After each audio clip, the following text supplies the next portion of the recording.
Buenas noches, amigas y amigos que sintonizan TVX. Nuestro programa plataforma se suma hoy precisamente a poner otros elementos para el debate. Como todos los jueves, quiero mandar saludos a la gente que ha interactuado alrededor de todos los programas que hemos tenido por ahora. Quiero mandar saludos a Tony Saracay hasta Canadá, también a Fran Moreno, que son dos fieles televidentes. Quiero mandar también un gran abrazo a Andrea hasta México, que está haciendo una labor increíble. Quiero también mandar un saludo a Lille, también a la zona de Hamilton, Ontario, a las amigas y amigos que nos sintonizan desde fuera de las fronteras patrias, pero también quienes acá estamos generando un espacio de debate, de diálogo, de construcción de ideas que nos permita poco a poco ir abonando a la construcción de un país diferente, de un país distinto, de un país más justo, digamos. Julio, hoy estamos precisamente ya casi finalizando el mes, ya los últimos 10 días del mes, y varias cosas han sucedido, varios elementos tenemos para discutir sobre la mesa. Pero más que lo coyuntural, a mí me gustaría hablar hoy precisamente sobre políticas públicas. ¿Por qué sobre políticas públicas? Porque las políticas públicas son las que materializan o no el ejercicio de los derechos humanos. Son las decisiones que ponen en práctica la posibilidad de poder contar con acceso a agua, educación, vivienda, trabajo digno, entre otros. Es la que debería de consignarse como una decisión precisamente pensada, diseñada, formulada para resolver estos problemas que aquejan a la sociedad en general. Problemas de vivienda, problemas de territorios, problemas sobre cómo se gestiona en torno a la utilización de las tierras que están cerca de las costas, a toda esta interacción que como seres humanos tenemos y en donde cada espacio tiene un interés en particular. Y es que las políticas públicas pueden ser acciones, pero también omisiones, es decir, cuando un gobierno decide no hacer algo, también es una política pública. La ausencia de una decisión tiene al fin y al cabo una base de por qué se decide esto. Y ahí es donde vemos los intereses en torno a los cuales se mueven estas decisiones. Las políticas públicas esperamos todas y todos que dentro de la teoría siempre tengan enfoque de derechos humanos, pero no siempre es así. A lo largo del tiempo en el que se ha desplegado la doctrina neoliberal, hemos visto una serie de políticas públicas que no necesariamente han tenido enfoque de derechos, que han estado precisamente más en la lógica de privilegiar determinadas élites económicas, determinados espacios en los que participan empresarios o empresarias, o determinados lugares en los que ciertas redes de empresas, que ya lo conocemos, están vinculadas y tienen interés profundo. Vamos a poner algunos ejemplos. La ley de semillas es uno de los ejemplos más tangibles. No estamos hablando de la existencia de una ley de semillas que permita promover, que permita reproducir semilla criolla propia salvadoreña o de la región acá, sino que estamos hablando de patentar, en el mejor de los casos, o utilizar patentes específicas en el proceso de importación de las mismas semillas. Esto significa que la decisión que se toma en este sentido por la Asamblea Legislativa, es decir, la política pública adoptada por la Asamblea Legislativa, tiene un tinte totalmente dedicado a la utilización de estos instrumentos para proteger determinados intereses. Hablemos de otro ejemplo, la famosa ley del agua, o la ley ahora del recurso hídrico. Más de 15 años han pasado en los que no se ha podido aprobar todo el procedimiento, aunque se iban discutiendo los artículos uno por uno. El agua es un bien escaso, y como bien escaso, y como en materia económica se realiza, la economía no es más que el proceso de división, de divulgación, de planificación de los recursos según necesidades, según posibilidades, si ese es el enfoque que se utiliza. Pero también hay grandes intereses alrededor del agua. Hay intereses de las grandes empresas que quieren extraer para generar sus productos y con ellos seguirse lucrando, como también se pueden generar espacios en los que se tenga un diálogo comunitario, que ahí es donde también hay que apostar. Entonces, las políticas públicas no necesariamente de manera inmediata se convierten en un instrumento por el pueblo y para el pueblo. Eso sucede únicamente cuando hay capacidad de participación de la población, cuando la población es escuchada y cuando hay un proceso de diálogo local que permita colocar los problemas prioritarios en función de una serie de acciones que tengan respuesta a esos problemas prioritarios y que coloque al centro de la decisión a todas las personas que viven en esa comunidad o a la mayor cantidad posible. Ya hemos dicho anteriormente que en el tema de materia pública no hay bien común. El bien común sucede cuando todas y todos quisiéramos lo mismo, pero resulta que no todas y todos queremos lo mismo. Hay gente que quiere lucrarse desde la particularidad de sus empresas con determinados recursos o determinados elementos que les permitan seguir en un proceso de crecimiento económico individual o personal. Hay comunidades que piensan más desde la óptica o la perspectiva solidaria, en donde sí piensan no solo en qué van a alimentarse ellos y ellas como personas, incluso en su propia comunidad, sino que también cómo se pueden generar mecanismos de diálogo y estructuración productiva y de consumo en la localidad que dé procesos robustos precisamente al desarrollo local. De cada quien según sus capacidades, a cada quien según sus necesidades, debería de apuntarnos siempre a la decisión que se toma. Es decir, que quien tiene mayor capacidad de dar también genera un mecanismo de entrega mayor que el que tiene menor capacidad. Y así vamos entonces generando un mecanismo de nivelación que nos permite ir transitando a la ansiada justicia social que en América Latina, valga decirlo, es el continente más desigual del mundo. En este sentido, entonces, sí nos interesa hablar de políticas públicas y sí nos interesa conocer que las políticas públicas también tienen sus ciclos. Y es ahí donde vemos estos juegos de poder en los que hay que estar muy atentas y muy atentos, porque es ahí donde se cocinan las decisiones. Por una parte, tenemos una primera fase que es la colocación en la agenda. Como nos hemos dado cuenta, por ejemplo, más de una vez hemos visto comunidades que se colocan y que toman las calles, o comunidades que también generan acciones en las que llegan los medios de comunicación, y es para llamar la atención específicamente para colocarlo en la agenda. Otro caso tiene que ver precisamente con los feminicidios, es decir, qué tanto está en el lenguaje popular, en la conciencia nacional, el ejemplo de los feminicidios. ¿Qué tanto, por ejemplo, reconocemos qué es un feminicidio y qué no lo es?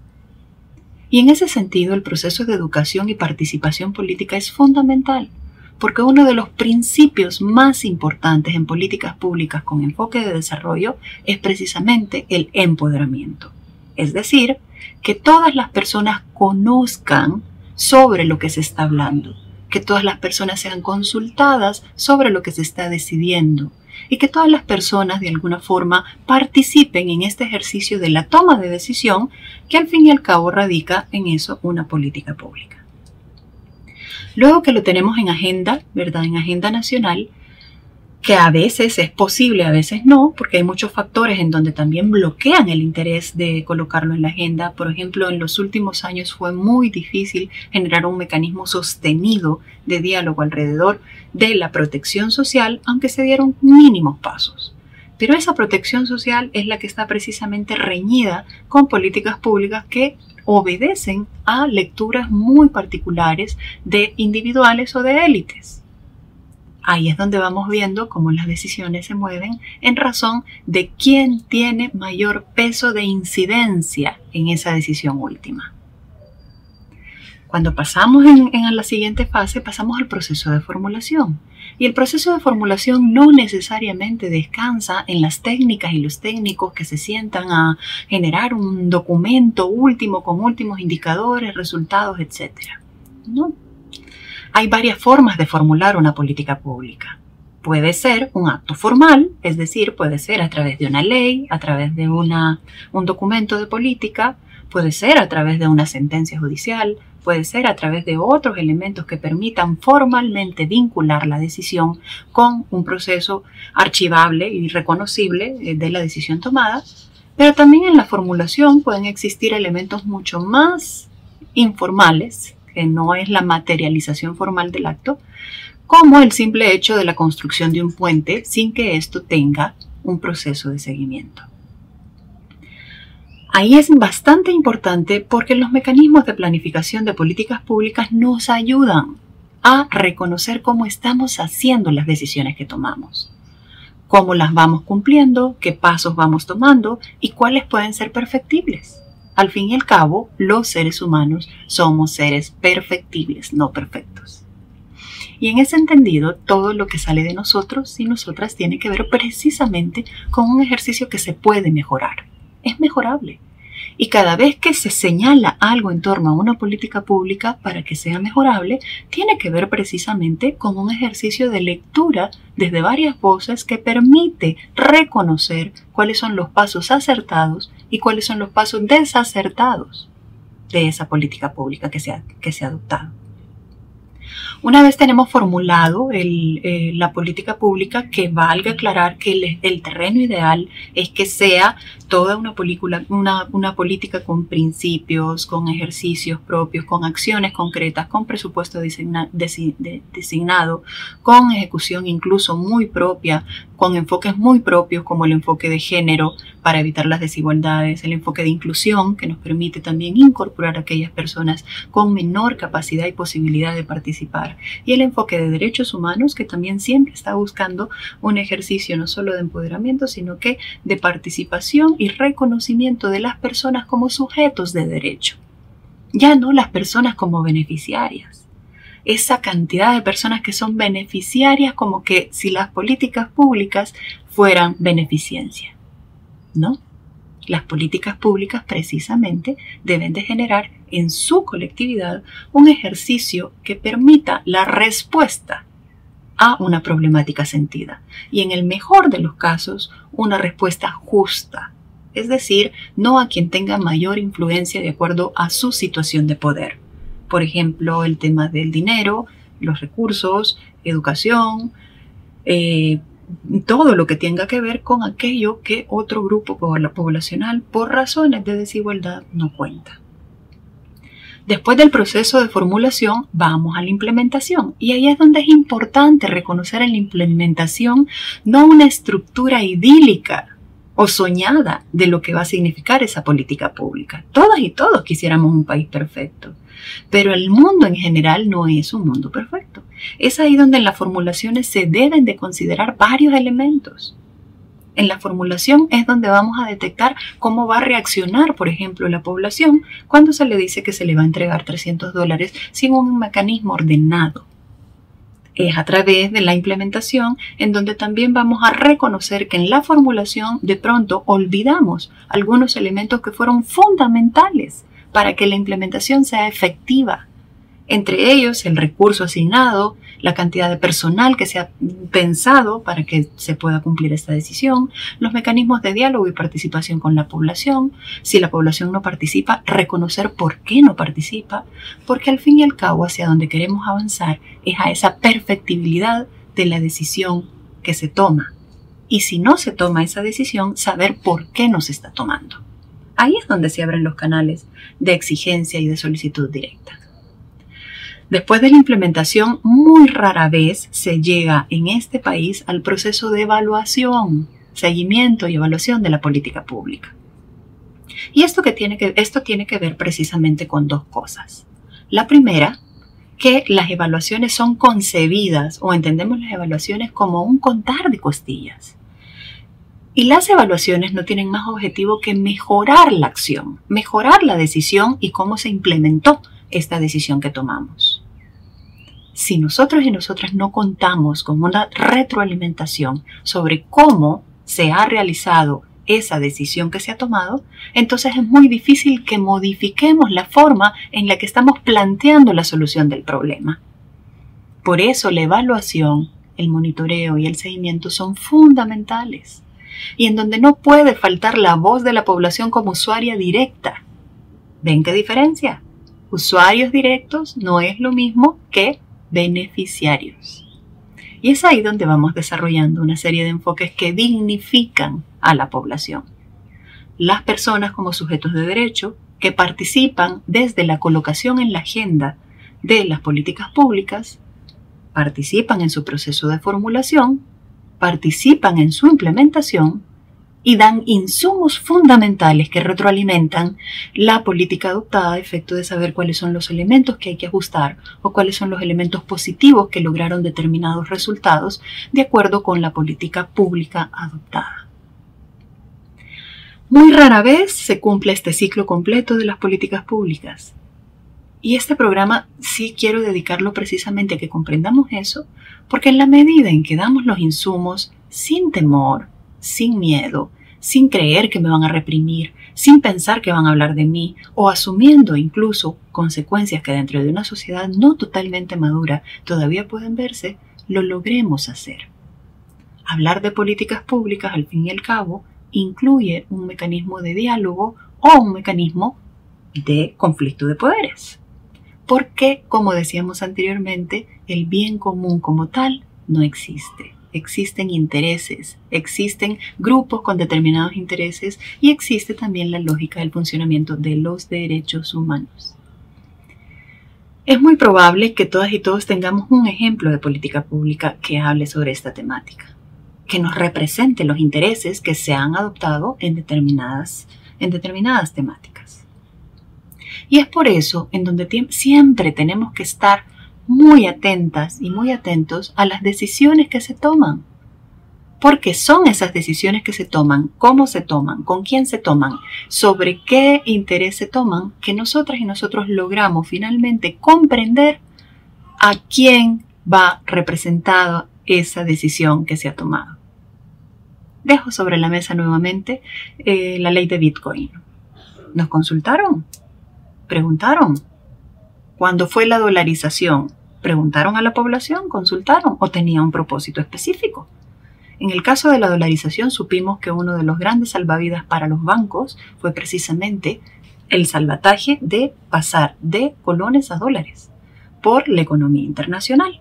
Y es que El Salvador depende muchísimo de la lógica de economía internacional. Es ahí donde tenemos que ir exigiendo poco a poco políticas públicas que nos permitan dialogar entre todos y todas y que nos lleven precisamente a avanzar hacia esa lógica que nos dé la posibilidad de no solo de participar, sino de justicia social. Antes de cerrar, quiero referirme precisamente a la lógica muy propia de las políticas de protección social. Se había dado un pequeño avance en torno por lo menos a la existencia de una ley, la Ley de Desarrollo y Protección Social, que obliga a la institucionalidad a tomar medidas que vayan de alguna forma nivelando esas grandes desigualdades que existen, que se otorguen de manera particular a aquellas personas que tienen menos recursos los posibles recursos que se tengan para ir disminuyendo esa brecha de pobreza y de desigualdad. Tiene que ver, por ejemplo, con la entrega de paquetes de alimentos, pero no desde la perspectiva de una eterna entrega de alimentos como tal, sino que avanzando como políticas públicas que buscan empoderar hacia la construcción de nichos que permitan a las personas dejar de depender. Somos sujetas y sujetos de derecho. Tenemos derechos por el mismo hecho de haber nacido. Es ahí donde a lo largo de la historia de El Salvador se nos quedan debiendo tantos derechos de todos los gobiernos que han ido pasando. Mientras no atendamos al enfoque de la política pública, mientras no entendamos el interés que protege la política pública A, B, C o D presidente, no vamos a comprender entonces más que el impacto inmediato que se tiene diariamente con la alimentación, la salud, la vivienda, la educación, la recreación, entre otros tantos derechos. Hay que voltear la mirada un poquito más hacia reconocer qué son las políticas públicas. El próximo programa vamos a hablar sobre democracia. Que creo que es importante que platiquemos de democracia. Hoy me quedo hasta acá. Buen provecho, buenas noches. Nos buscamos en redes sociales, en Twitter, Naida, @Naida_AM, y en Facebook en una página del mismo nombre. Cuídense mucho. Nos vemos el próximo jueves.